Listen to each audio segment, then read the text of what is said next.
السلام عليكم ورحمة الله وبركاته. اهلا بيكم في فيديو جديد على قناة شيماء حسين بيوتي. ازيكم عاملين ايه؟ النهاردة بقى هنتكلم مع بعض في فيديو حلو قوي. بصوا يعني هيكون كذا حاجة في بعض كده. هو رسالة جات لي بصراحة حمستني ان انا اتكلم. انتوا عارفين طبعا اللي بيبقى المواضيع اللي انا بتحمس فيها قوي بتبقى بسبب الرسالة جات لي. استنوا بقى نجيب حاجة نشربها الاول.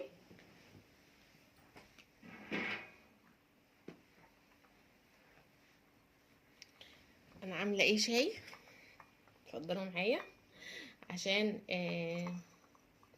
عشان الموضوع ايه يعني محتاج شاي بصراحة محتاج شاي قهوة كده يعني. هنتكلم النهاردة عن الزوج النكدي او الزوج اللي هو ايه ما بيبقاش ألطف حاجة في البيت، تتعاملي معاه ازاي وكده. بصوا بقى، هي الرسالة اللي جات لي عبارة عن ايه يعني. بصوا احنا هنتكلم في الرسالة وبعدين نتكلم عن الزوج النكدي بشكل عام، يعني نتعامل معاه ازاي. بس قوموا بقى اعملوا حاجة تشربوها وتعالوا بقى، انا مستنياكم.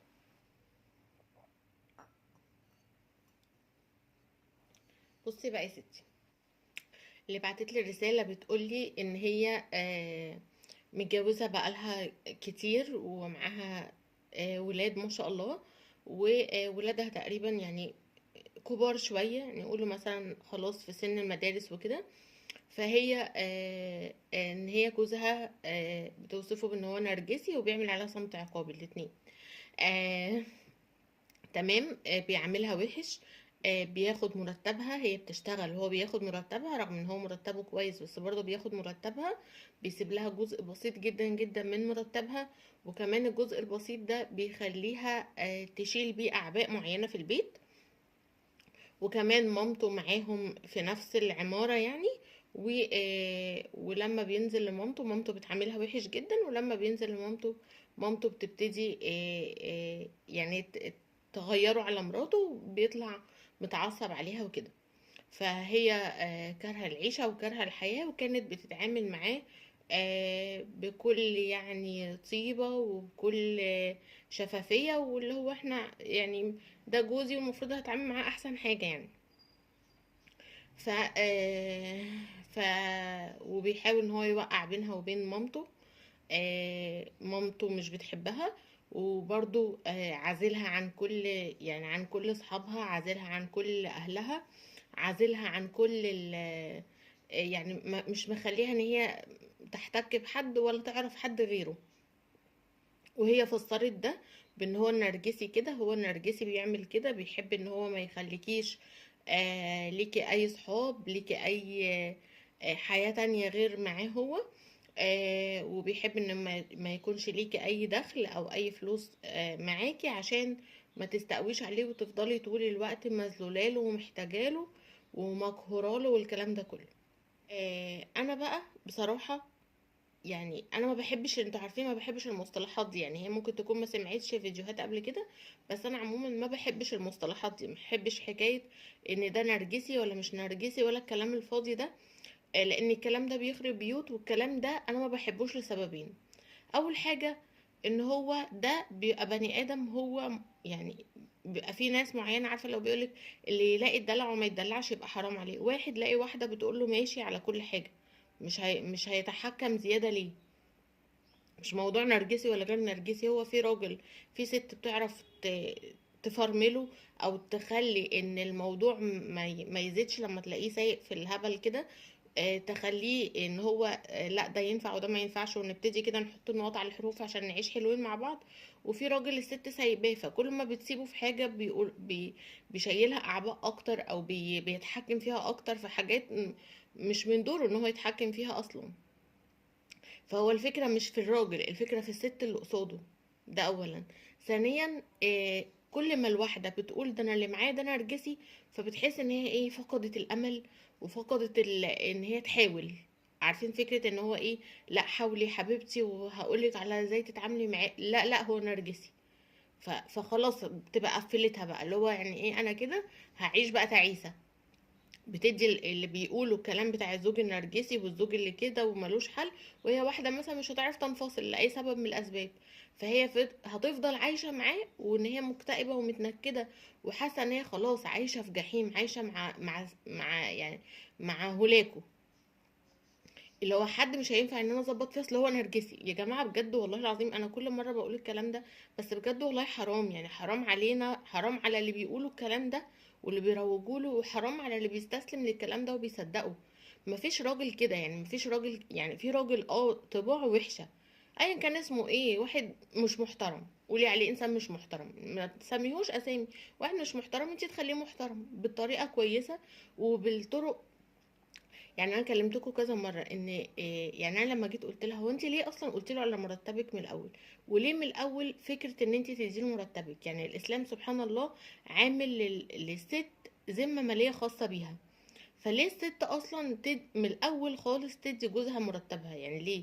ايه علاقه انت بتشتغلي عايزه تجيبي حاجات زياده في البيت، اهلا وسهلا. عايزه تحطي حاجه بس ما يبقاش اجبار، او مثلا اتفقنا ان انا هشيل جزء معين من مسؤوليات البيت، انت مثلا عليك كذا وكذا وانا عليا كذا وكذا، فيبقى جزء بسيط جدا جدا، ما يبقاش يعتمد عليكي بشكل كبير. عشان افرض انت لقيتي الاعباء كتير عليكي بشغل البيت وتربية الولاد وكده، وصحيتي من النوم قررتي انت تقعدي من الشغل، فما يبقاش الموضوع الزام عليكي من الاول خالص. لما كنت بقول لكم ان بلاش ان انت تكوني شفافة زيادة عن اللزوم مع الزوج. ما ينفعش ان انت تكوني واضحة وصريحة زيادة عن اللزوم مع الزوج. ناس كتير جدا هاجمتني، وناس كتير قالت ازاي ما انا ابقى مخوناه من الاول مش حكاية مخوناه، حكاية هي سبحان الله في خبرة في الحياة، في ناس بيبقى عندها خبرة بيعلمونا نتعامل ازاي. زي ان مثلا الطفل انت ما تدلعيهوش وتجيبي له كل اللي هو عايزه، هل كده انت يعني بتقولي بقى ازاي وابني وحبيبي؟ لا، ما هو انت كده انت اللي بتضريه وبتضري نفسك فيما بعد. فبرضو التعامل مع الزوج الغير حكيم، سواء بقى بقسوة زيادة او سواء بحنية زيادة، سواء بمنع زيادة، سواء بعطاء زيادة، مضر. هو لكل مقام مقال. فهو من الاول خالص المفروض الزوج ما يعرفش حاجة عن مرتب زوجته، ومن الاول خالص ان مرتبي ده انا هشارك في البيت طبعا، بس هشارك بايه؟ باللي انا شايفاه ان البيت محتاجه، باللي انا اقدر عليه، ما يبقاش حاجة اساسية جوزك ما يلمسهاش. ليه بقى؟ ان في ستات اصلا بتكسل فتقولك ايه، انا هبعت المرتب عليه مثلا، او هو اللي ينزل يصرف لي المرتب، او ده كله غلط. ان انت مكسله مثلا فهو عمل لك حاجه ليها لا، مثلا بتاخدي عندك حاجه ملكك انت مأجراها او حاجه زي كده، اتعاملي انت مباشره مع اللي انت يعني فلوسك في ايدك انت، ما تعرفيهوش اصلا انت معاكي في حدود كام. ما بتحكي بقى بهزار، بقولي له انا مش عارفه اصل كل شهر بيخصموا مني، اصل ساعات بيبقى في شهور معرفش فيها ايه زياده، انا مش قادره احدد بالظبط، سيبها كده بالبركه. ما يعني اللي هو ما بمعنى صح ما تتكلش عليا، فاهمه ازاي؟ فاللي هو ما تخليهوش من الاول خالص ان هو تسهلي له الدنيا قوي، لان زي ما بقولك الموضوع ده فيما بعد بيعمل مشاكل. فيما بعد في الناس سبحان الله بتتغير، يعني انت نفسك مش ضامنه نفسك كمان سنتين ثلاثه هتبقي عامله ازاي، فانت برضو مش ضامنه جوزك شويه حاجه تحصل تغيره، حاجه تجد عليه تخليه مش هو البني ادم اللي انت عرفتيه طول حياتك، فما يبقاش صباعك تحت ضرسه.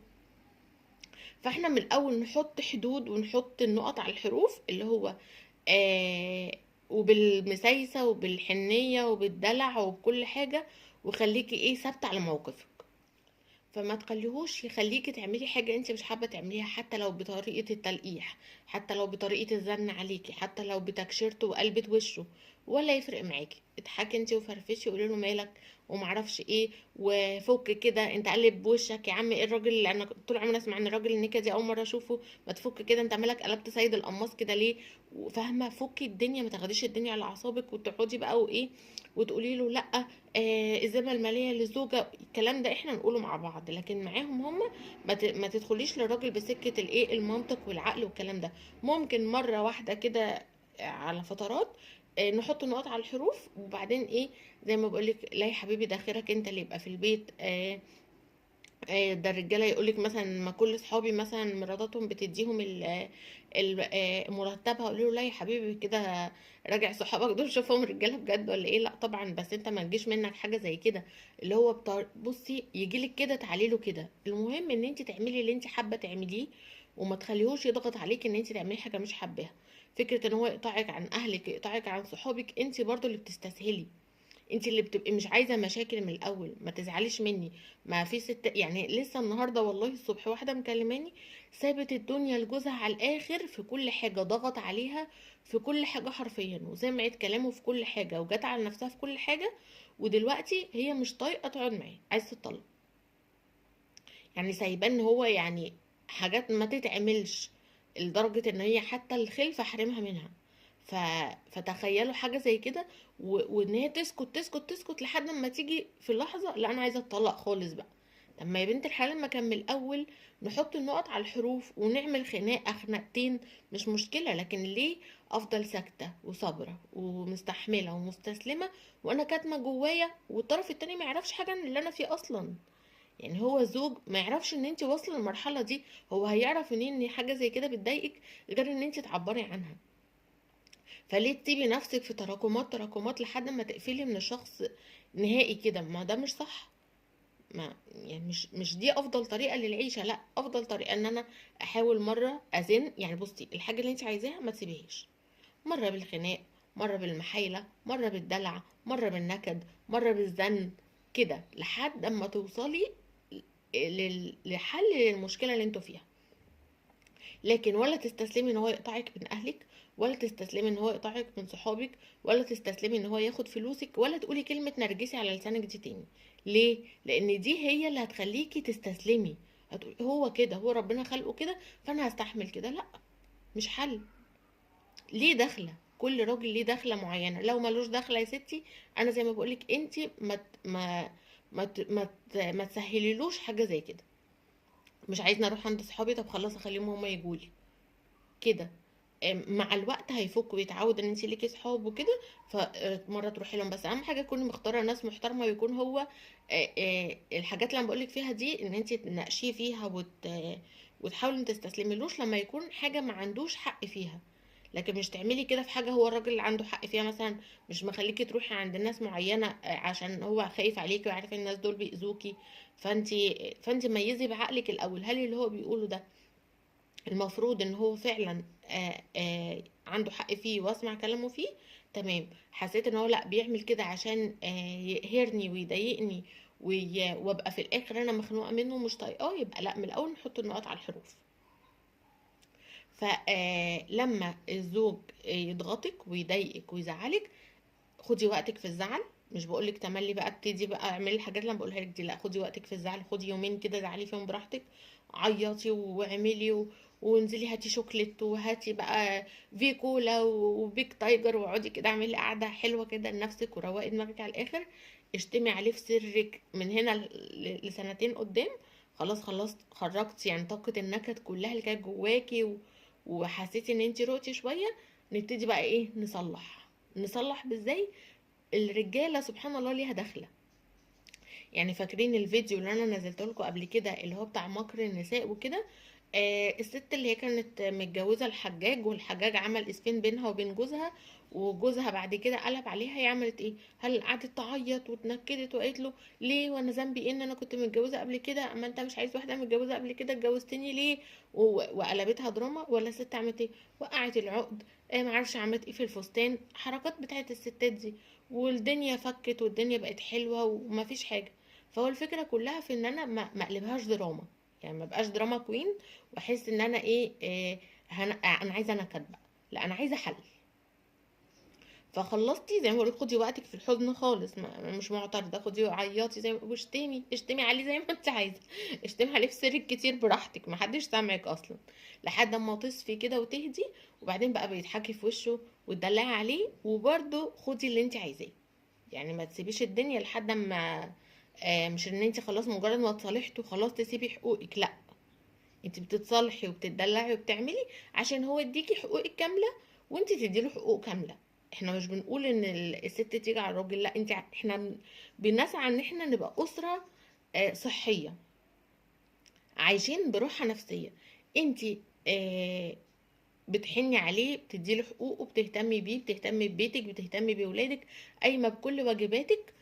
في المقابل هو برضو ما يأثرش معاكي بقدر استطاعته. يعني ما نطلبش برضو حاجات مستحيلة، لا، بقدر المستطاع بالنسبة له ايه اللي هو يقدر يعمله لي، وايه اللي انا محتاجة منه واطلب منه على قدر استطاعتي، وما خليهوش يعمل حاجة ايه انا مش عايزاه اعملها. خلصنا بقى الكلام الايه الجد، ونخش بقى في الكلام الايه الايه الدلع شويه.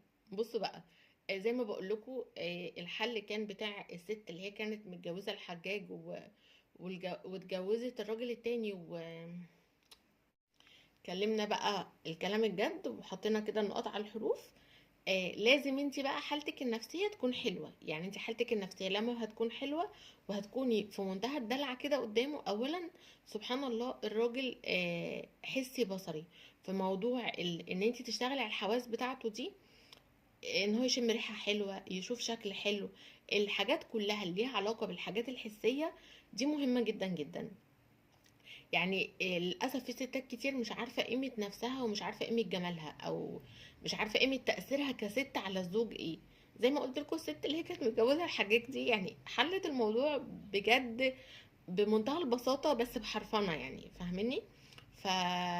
فانتي يعني تملي يكون ليكي دلال على جوزك ويكون شايفك برنسس كده، ست كده يعني ايه، قمر، مش متكلفة، ومش اللي هي تملي بتطلب منه رأيه في لبسها، او اللي هي مثلا يوم ما ربنا يكرمها وينفخ في صورتها وتلبس وتظبط وهو مثلا ما ادهاش اهتمام، يبقى يومه نكد ومرار طافح عليه، فيبتدي يكره ان هي تهتم بنفسها. وممكن بعد كده هو اللي يقول لها ايه القرف اللي انت عاملاه ده، مش عايزك تهتمي بنفسك. ليه؟ لان هي بتطين عيشته، ان هي يوم مثلا حطت ميك اب ولا حطت مانيكير ولا عملت يعني اي حاجه، وهو مثلا ما اداش اي رياكشن، فانت ازاي بقى ما تديش رياكشن؟ فتنكد عليه. لا، انت خلي ده الاتيتيود بتاعك، يعني ده هو ده ستايلك على طول. انت طول الوقت متدلعه، مش فارق لك، مش فارق لك هو قال ما قالش، انت ده اصلا هو ده ستايلك. طول الوقت رايقه مع نفسك كده ولابسه حلو ومبرفنه نفسك وعارفه ريحه البرفيوم بتاعتك لاخر الشارع. بصوا بقى اوريكم حاجتين، انتوا عارفين ايه كل شتا كده بحب ايه اوريكم كده شويه لبس حلو. آه حاجات بقى حلوه قوي للشتا، يعني ايه تكحت النكد اللي, اللي من اول الفيديو ده. الحاجات اللي هي البيجامات اللي هي عارفين اللي هي، بصوا عارفين الستايل اللي هو بيبقى زي بيجامه كده، او دفايه او ايا كان بقى المسمى بتاعها. هي بتبقى قماشه كده بتمط، بيبقى على قد الجسم، وبتبقى مريحه قوي قوي اصلا في اللبس، وبيبقى في نفس الوقت ايه، تنقي عليها كده حاجه. يعني الحاجات اللي بيبقى عليها زي دانتيل وحاجات زي كده بتبقى راقيه وشيك وسيمبل بشكل فظيع. يعني اي حاجه زي كده تلبسيها وتعملي عليها تسريحه حلوه، وترشي كده شويه برفيوم، يعني تغرقي نفسك برفيوم، بس برفيوم يكون مش بيخنق. يعني بصوا في محلات كتير قوي بتعمل تركيب عطور او في الحاجات دي. يعني مثلا البرفيوم ده اسمه تريزور، ده طبعا يعني ده الكوبي بتاعه. آه، ف فبيبقوا حلوين قوي. فاللي هو تنقي حاجه رقيقه بس تغرقي نفسك بيها وانت قاعده في البيت ولابسه لبس زي ما بقولك رقيق. بصوا دي شكلها حلو قوي، اللون المارون ده بحبه، بيبقى هي بيجامه كده وعليها وليها البنطلون بتاعها، فبيبقوا لذاذ جدا. تلبسي اي هيلز بقى في البيت وعامله تسريح حلوه في شعرك مع ميك اب رقيق، فبتبقي كده يعني خلاص انت قمر، انت قمر. انت هتتناقشي في اي حاجه ماشي، هيبقى ماشي، هيقولك ماشي على طول.